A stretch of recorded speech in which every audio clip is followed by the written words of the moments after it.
In this video, I'm going to talk about the two most important motivational theories that are Douglas McGregor's theory X and theory Y and Abraham Maslow's hierarchy of needs. So why I'm saying these two theories are very important?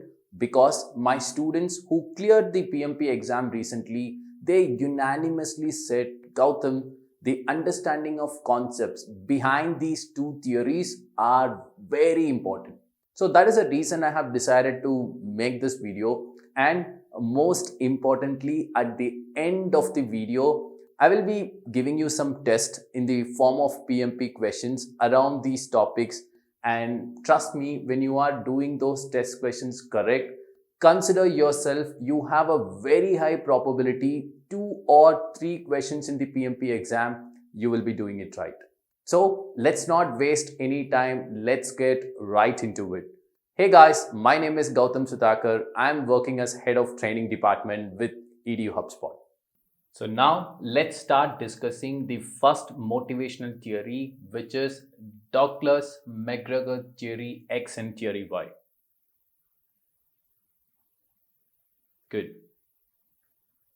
So let's get started discussing theory X managers, means what type of management approach a theory X manager will go for. Any theory X managers will do the following assumptions on their team members. They assume team members dislike their work. So they normally assume like the work that the team members are doing, they are not liking it.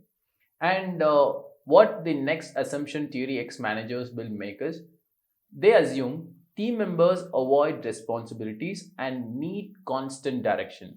Since they are disliking the work, theory X manager assumes like people won't take ownership. So they need a constant direction and they also avoid responsibilities. And because of that, what theory X manager will do, team members need to be directed closely. Theory X manager will go for authoritative management approach. Theory X manager assumes like since they will not take responsibility, they needs to be directed closely. And normally they will go for authoritative management approach. And what assumption a theory X manager will do? Team members will be motivated by giving incentives and need to be punished if they are not doing the work. So what they assume, since they are not liking their work, since they are not taking responsibilities, the only way to motivate the team members is to give incentives. And then they will do that.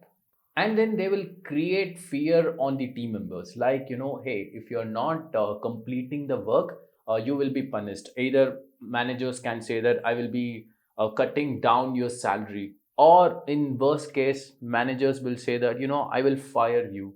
And then, they will create that fear factor and then they will make the team members to do the work.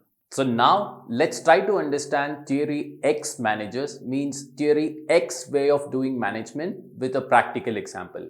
So let's all make an assumption. Mark is a project manager and he has a group of 5 project team members.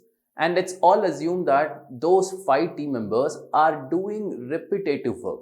So this means, they are doing same work all day, every day. So because of that, those 5 guys don't have any motivation towards the work. And what Mark is doing as a project manager, he is conducting daily project status meeting. In that daily project status meeting, Mark is closely monitoring and controlling his team members, means he is directing them.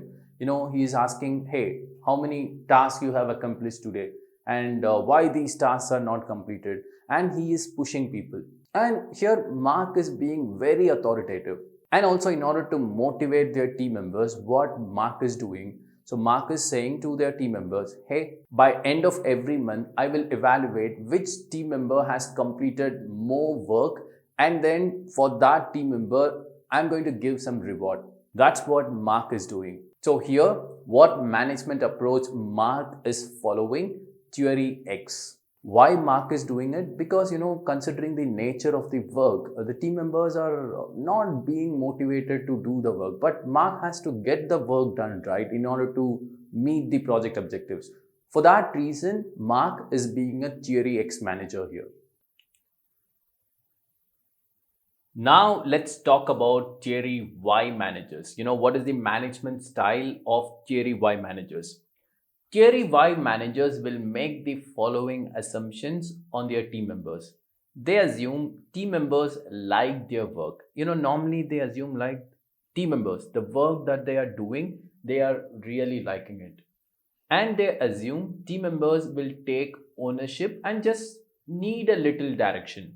So theory Y managers assume because the team members are liking their work, they will take ownership and they assume like I have to just give some little direction. And theory Y managers will assume team members view work as fulfilling and challenging. They assume like since they really like their work, when team members are completing their work, team members will feel fulfilling and challenging. And theory Y managers assume mental and physical exhaustion is natural. So this means, consider, a particular team member, it's doing or trying to solve a technical problem. Because of that, he or she got mentally exhausted. So theory Y manager assume these exhaustions are natural. And theory Y managers also assume team members will be motivated by their work because they are liking the work. Once they are fulfilling the work, they will stay motivated. So these are the assumptions a theory Y managers will make on the team members. Now let's try to understand theory Y management approach with a practical example as we did it for theory X. Let's all make an assumption Peter is a project manager and he has some project team members. And let's all assume the nature of the work Peter's project team members are doing, it's very innovative. Day to day, the work is so challenging. Consider they are working in a research and development project. And in this case, team members will be motivated by doing their work because every day work will challenge them. And what will happen? Because the work is motivating the team members are taking ownership and they are making sure the work are completed. And what Peter is doing, he's not conducting everyday project status meeting. No, he is completely making the team self-organizing. Because team members are motivated doing the work, right? And they are taking ownership. Peter is just giving little direction, a little help wherever the team members need. So let's make an assumption. One of the team members from Peter's team, he is coming and letting Peter know, you know what, Peter, for the past 3 days, I got stuck with some technical issues. I'm mentally exhausted. I need some break. Peter is allowing the team member to take that break. Why? Because he knows mental exhaustion in this type of work is very common. And he knows that that team member is not making up things. He's actually exhausted. So he is giving that 1 day holiday, 1 day break. And here, Peter is also not giving any incentive to the team members to motivate because Peter knows the work that the team members are doing, that is challenging them, that work itself will motivate the team members. Here, what type of management approach Peter is adapting to? Theory Y management approach. Now, if you ask me which management approach is better, theory X or theory Y, means my personal opinion, I would say theory Y. Because theory X, it's kind of old fashioned. At the time project management was found, during that time, managers were doing carrot and stick approach. Now being a theory X manager doesn't make any sense. But if situation demands, again I repeat, if situation demands, you can be a theory X manager on your project. See, the preference should be theory Y, but if situation demands, you can be a theory X manager. So here I wanted to share one of my professional experiences. So a few years before, I was leading a project. And my project, some group of my project team members, they were doing technical work. When I say technical work, research and development work. And they are actually motivated with their work because day-to-day work will be very challenging. So with them, I was being a theory Y manager. So in that project, so we faced a problem. The way we were handling changes was really pathetic. So then what I did, I introduced change control process on the project in order to handle changes better.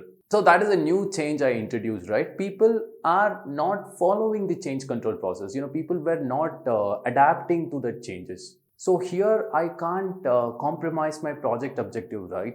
For the betterment of the project, what I did, I removed my theory Y management style approach and weared the hat of theory X, and then I was directing my team members. This means every day I was monitoring and controlling team members, and I made sure that team members are following that process. I was being little authoritative over there. So after some time, when my team members got used following that process, I removed my theory X hat and I weared my theory Y hat again. So here, why I have been a theory X manager for some period of time, because I introduce a new changes. My team members are not adapting to it. I want them to adapt to those changes. That's the reason I have been as a theory X manager. For you as a project manager, your project objective, achieving your project objective is very important. In order to achieve that project objective, whichever management approaches suit you, you can use it. It can be theory X or it can be theory Y. Now let's talk about little broader perspective.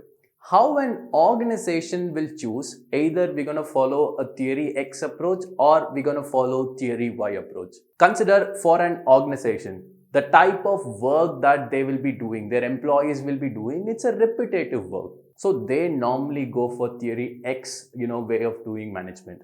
And on the other side, let's take you have an organization where their work is research and development. They are creating new products. Work are very innovative. In this case, they will go for theory Y management style. So the next motivational theory we are going to discuss, and this is very important, which is Abraham Maslow's hierarchy of needs.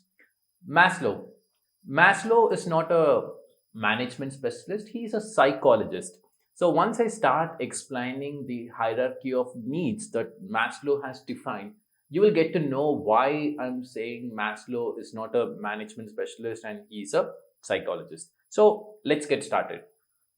Maslow has defined the human needs that will keep any human beings motivated in the form of hierarchy. This means the basic needs any human beings that they will strive to satisfy is physiological needs. Only these needs are satisfied, any human beings will stay motivated. Once they are getting their physiological needs, they will go one level up and then they will try to satisfy their safety needs. Only these needs are satisfied, any human beings will stay motivated. Once the safety needs are satisfied, again they will go one level up. Any human beings will strive to satisfy their belonging needs. Only then any human beings will stay motivated. Once their belonging needs are satisfied, again one level up, they will try to satisfy their esteem needs. Only then any human beings will stay motivated. Once the esteem needs are satisfied, they will go one level up and then they will try to satisfy their self-actualization needs. Only these needs are satisfied, any human beings will stay motivated. Good. So let's talk about each and every needs in much detail. Let's get started. Let's start with physiological needs. So what are physiological needs? Having food, having water, and having shelter, and having warmth. So these are physiological needs. Means you as a human beings, in order to live, you need food, you need water, you need shelter, you need warmth, right? So only then you can live. So that is the basic needs any human beings will strive to satisfy.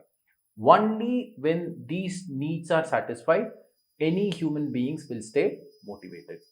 So once any human beings are getting physiological needs satisfied, they will go one level up. They will try to satisfy their safety needs. What are safety needs? Simple. Safety needs is about sustaining the physiological needs. You as a human being is getting food, water, shelter and warmth. You have to get this over and over again, right? On a daily basis, you have to get these physiological needs. If you want to get this physiological needs on a daily basis, what you need? You need a secure job. And in that secure job, you should have a decent salary. So these are safety needs. When you have a secure job and when you have a decent salary, you will satisfy your physiological needs on a day-to-day basis. Daily you will get food, water, shelter, and so on. So only these safety needs are satisfied, any human beings will stay motivated.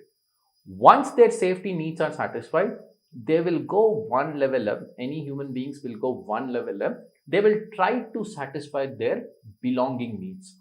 What are belonging needs? Simple. Having a family, having good friendship, having good relationship with your team members, with your project team members, and having love. So these are belonging needs.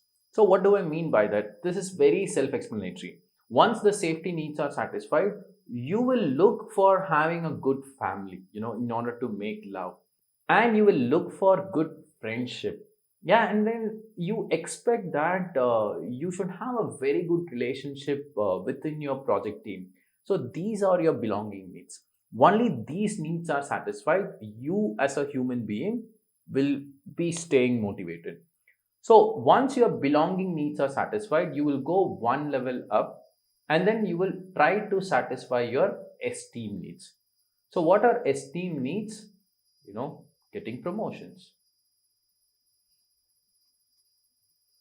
getting respect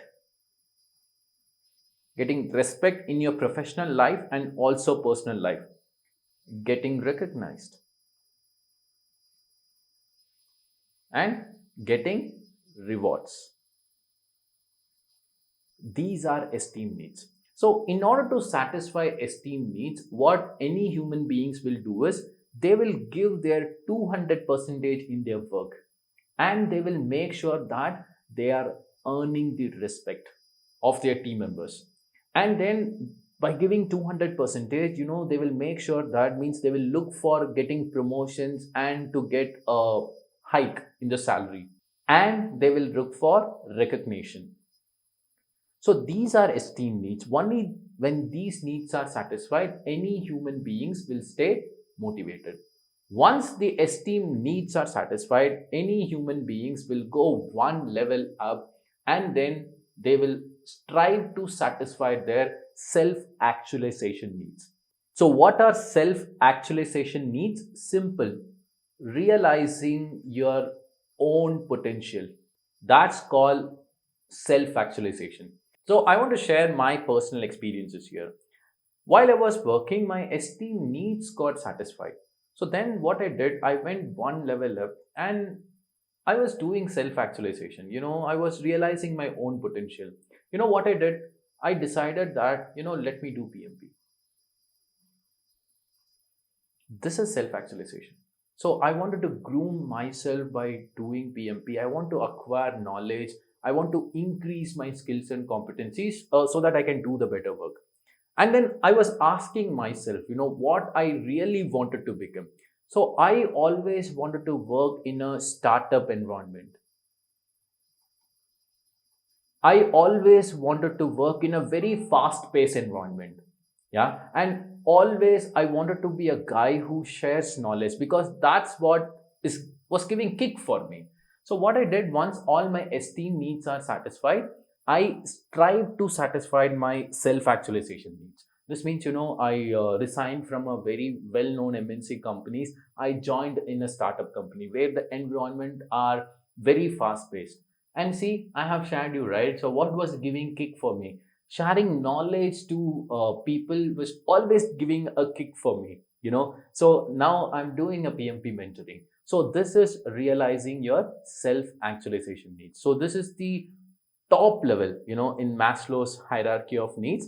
Once the esteem needs are satisfied, only when the self-actualization needs are satisfied, any human beings will stay motivated. So now let me bring up the topic which I was talking while I was starting discussing Maslow hierarchy of needs. Nowhere in the hierarchy of needs, Maslow is talking about any management theory.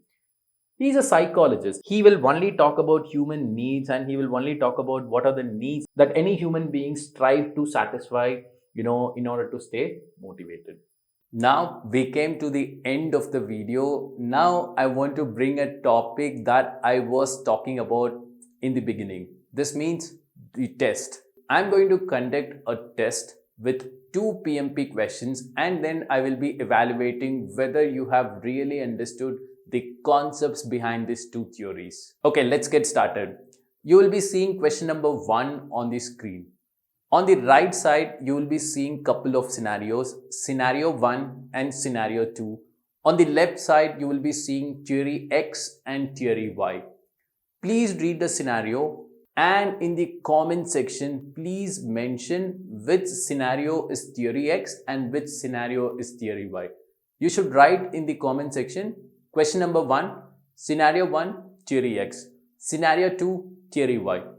Just don't put your answer. Please write your reasoning as well, why you are saying this scenario is theory X and this scenario is theory Y, because I want to make sure whether you have really understood the concepts that I taught. So after you completing question number 1, you will be doing one more question, question number 2, that you are seeing on the screen.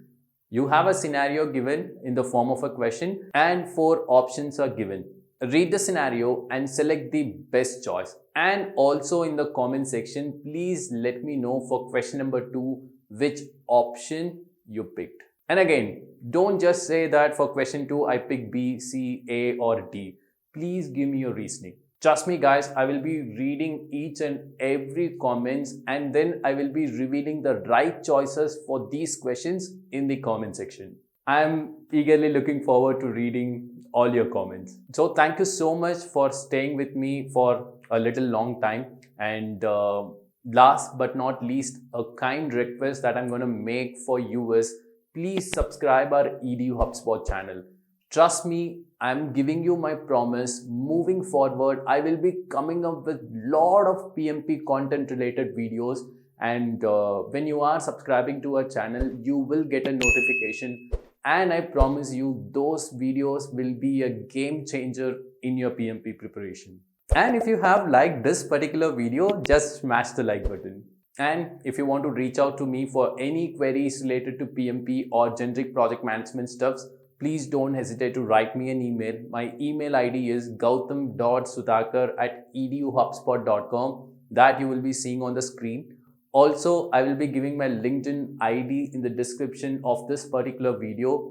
Please be kind enough in sending the connection request. Let's stay connected and let's build our community. Again, I will be soon meeting you all in another great video. Until then, bye. Take care.